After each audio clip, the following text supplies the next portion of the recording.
Hello, this is the 23rd video in the martial arts poetry series. In this video we're going to be going over a movement from Taijiquan called Pat High Horse. We're going to be going over two variants, one from the Yang style and one from the Chen style. So the Yang style looks like so. Starts from single whip and then like so. I'll go over it once more. Now the variant from the Chen style Taiji that I practiced from the Hong Jun Shin's practical method. And again.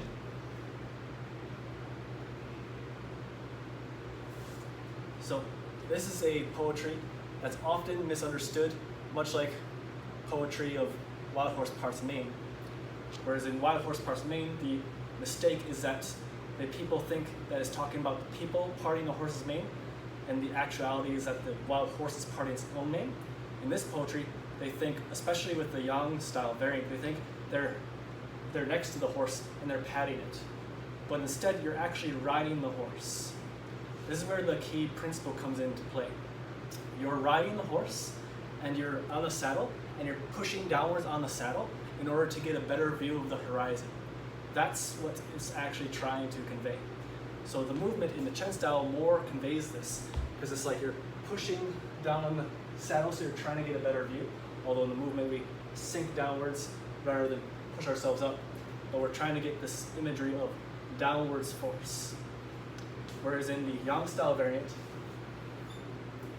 it is more in line with the mistake, like we're patting the horse like this, but rather we're trying to get more view of the horizon by pushing down on the saddle.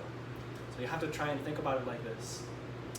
So it's conveying this downwards pushing, which means it's conveying the principle of downwards force or gravity force. So this principle is trying to teach us how to use our center of gravity and our tailbone in order to initiate downwards force or gravity force. So in the Yang style variant, where we have like this, the movement is a chop. You can essentially think about it if I do a Shinilhe variant, like a double chop, chopping downwards like so.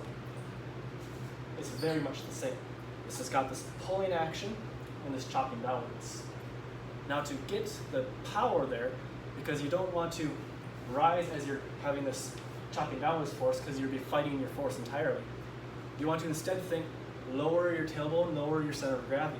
So as you go up, and you chop downwards as you settle back. And as you do so, you're settling down with your tailbone. If I exaggerate the movement so you can see a little better, it's got a lot of this sinking and twisting. Now, more normal. You really have to think about this downwards tailbone action, because that's what gives the power downwards. Otherwise, when you hit something solid, you'll end up bouncing yourself off as if you were actually trying to push down on the saddle to get up. Now the Chen style variant is a very obvious, I think, in this practical regard, because you can see this twisting and sinking downwards as we strike with the palm very low. So you open up and then sink as you twist.